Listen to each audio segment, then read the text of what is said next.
Elijah Muhammad, líder del movimiento La Nación del Islam, declaró en 1934 su teoría del origen del hombre.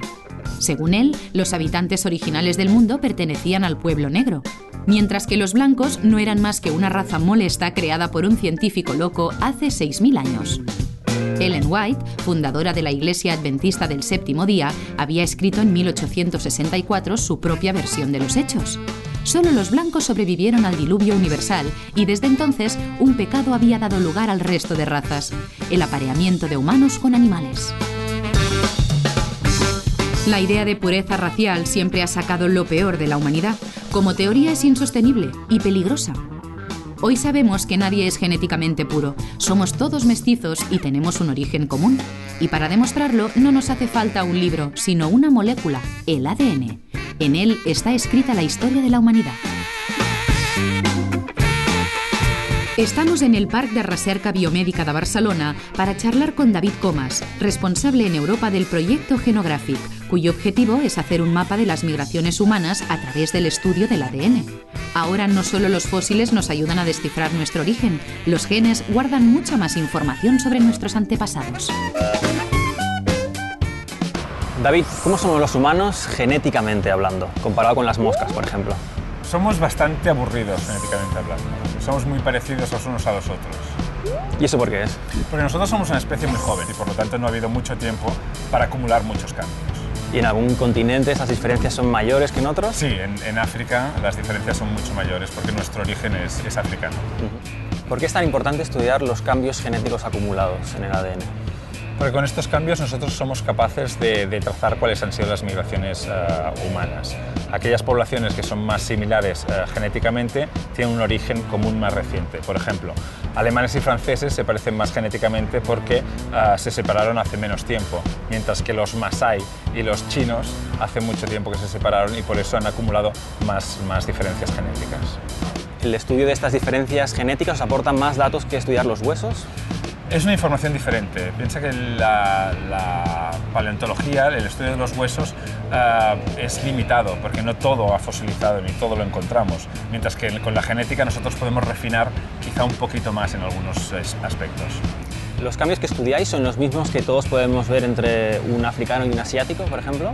No, porque esos son cambios genéticos que tienen un producto físico, una expresión exterior. Nosotros nos centramos en cambios de nuestro ADN que no dan ninguna manifestación física exterior. Y son cambios que nosotros llamamos neutros. ¿Por qué os interesan estos cambios neutros? Porque estos cambios neutros son los que se van acumulando al azar a lo largo del tiempo, sin ninguna expresión física externa. Y por lo tanto nos permiten trazar de manera natural cuáles han sido las migraciones de los humanos. Entonces la idea de pureza genética o pureza racial no tiene ningún sentido tampoco. En humanos no tiene ningún sentido. Lo que vemos es que la diversidad genética humana es, como te he dicho, un continuo de diversidad. No hay diferenciaciones estancas o compartimentos estancos que nos permitan delimitar una línea y decir esto es una raza o esto es otra raza. En la edición de 1798 de la Enciclopedia Británica se podía encontrar una explicación que hoy consideramos vergonzosa. En la definición de negro se clasificaba a estas personas como diferentes al Homo sapiens. Se les catalogaba de Homo peli negra. No se trataba de una rata cualquiera, sino de una teoría, y no se corrigió hasta bien entrado el siglo XX.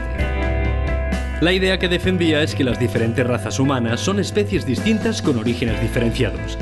Y aunque hoy es un sinsentido científico, tuvo una gran influencia durante el siglo XVIII y XIX.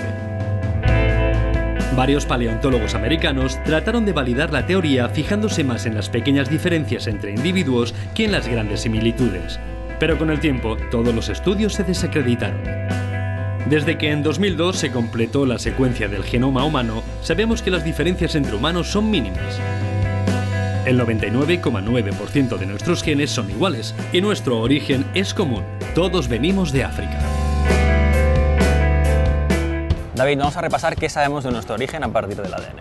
¿Hace cuánto que estamos en la Tierra? Los humanos nos originamos hace unos 200.000 años en África. ¿Cuándo salimos de África? De África salimos hace unos 50-60.000 años, ocupamos todo el sur del continente asiático y llegamos hasta Australia. Entonces llegamos antes a Australia que a Europa. Sí, llegamos antes a Australia hace unos 50-60.000 años, mientras que a Europa llegamos hace solo unos 40.000 años. América entonces, ¿cuándo se colonizó? Es el último continente en ser colonizado, hace unos 15.000 años, aunque las fechas son controvertidas, y se colonizó desde el norte del continente hacia el sur en poco tiempo, en unos 1.000-2.000 años. ¿La colonización más reciente cuál ha sido? De las grandes regiones continentales es las Américas, pero ha habido otras regiones como por ejemplo las islas del Pacífico que se colonizaron hace 2.000 años. ¿Qué aporta el estudio del ADN a la historia de la península ibérica? Los habitantes de la península ibérica somos muy parecidos al resto de Europa y a pesar de que tuvimos un contacto con poblaciones del norte de África durante 8 siglos, lo que vemos es que hubo poco contacto genético, es decir, que se nos cruzamos poco las poblaciones de la península ibérica con las poblaciones del norte de África. ¿Hay alguna población en Europa que sea especialmente diferente genéticamente del resto? Dentro de la homogeneidad genética de Europa hay algunas poblaciones como pueden ser los sami, los lapones, los islandeses, los sardos, los gitanos y los vascos, que son ligeramente diferentes al resto de poblaciones europeas.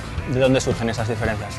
Esas diferencias surgen en que o tienen orígenes distintos a las otras poblaciones, como en el caso de los gitanos, que su origen es en la India, o han pasado periodos de aislamiento genético, es decir, no se han mezclado demasiado con las poblaciones de alrededor. David, ¿cuál es el objetivo del proyecto Genographic que lideras en Europa? Los objetivos del proyecto es intentar trazar con alta definición cuáles han sido estas rutas migratorias de los humanos a través de todo el planeta. ¿De qué nos servirá conocer estas migraciones? Si no entendemos cuál es la diferenciación genética del pasado, no podemos entender cómo hemos llegado hasta aquí y, por lo tanto, para qué nos sirve la diferenciación genética que observamos actualmente. ¿Y cómo conseguís trazar estas migraciones? Nosotros lo que hacemos es recogemos muestras de los individuos de todo el planeta y analizamos una serie de marcadores con el fin de reconstruir, como te he dicho, estas migraciones humanas. ¿Cómo podría participar yo en este proyecto? Todo aquel que quiera participar puede entrar en la página web del proyecto, solicitar un kit que se le envía a casa y con una muestra de saliva, esa muestra de saliva se envía a un laboratorio que analiza los datos y te envía los resultados.